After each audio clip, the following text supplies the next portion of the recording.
Lesson 6.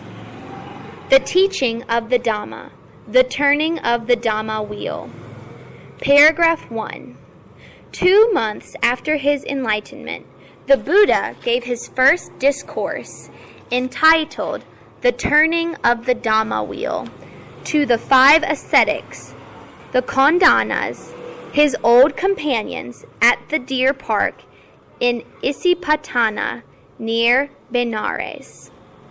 In this discourse, the Buddha said, avoiding the 2 extremes of indulgence in sense pleasures and self-mortification, the Tathagata has comprehended the middle path which leads to calm, wisdom, enlightenment, nibbana.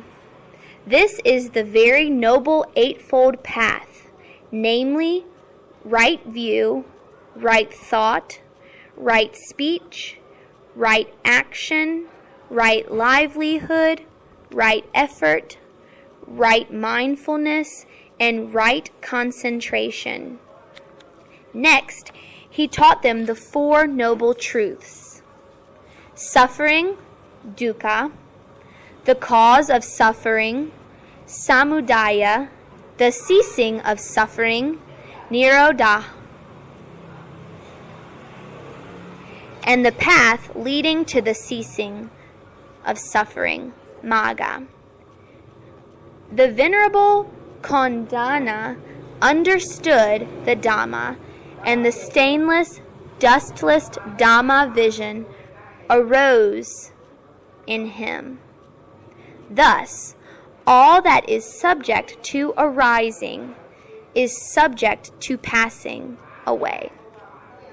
He became a Sotapanna, and the 5 ascetics asked the Buddha to receive them into his order. It was through the second sermon on the no-self quality that all of them attained arahatanship. Later, the Buddha taught the Dhamma to Yasa, a rich young man in Benares, and his 54 companions, who all became arahants. With the first 60 arahant disciples in the world, the Buddha founded his Sangha, and he said to them, I am freed from all fetters, both human and divine. You are also freed from all fetters. Go forth, O bhikkhus, for the welfare of many, for the happiness of many, out of compassion for the world, for the good and welfare and happiness of gods and men. Preach the Dhamma, perfect in the beginning, perfect in the middle, perfect in the end, both in the spirit and in the letter. Proclaim the holy life in all its fullness and purity. With these words, he sent them into the world. He himself set out for Uruvela, where he received 30 young nobles into the order and converted the 3 brothers Kassapa, who were soon established in arahantship by means of the discourse on fire. Then the Buddha went to Rahagaha to visit King Bimbisara. The king, on listening to the Dhamma, together with his attendants, obtained the fruit of the first path, and formally offered the Buddha his bamboo grove, Beluvana, where the Buddha and the Sangha took up their residence for a long time. There, the 2 chief disciples, Sariputta and Moggallana, were received into the order. Next, the Buddha went to Kapilavatthu and received into the order his own son Rahula and his half-brother Nanda. From his native land, he returned to Rahagaha and converted the rich banker Anathapindika, who presented him the Jeta Grove, Jetavana.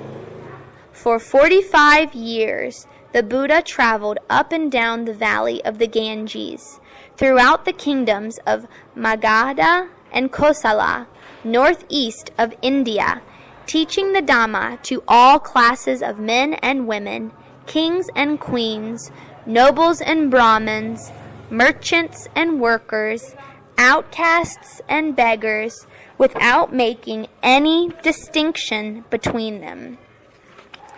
He did not recognize the social castes in ancient India, and the way he taught was open to all those who were willing to hear.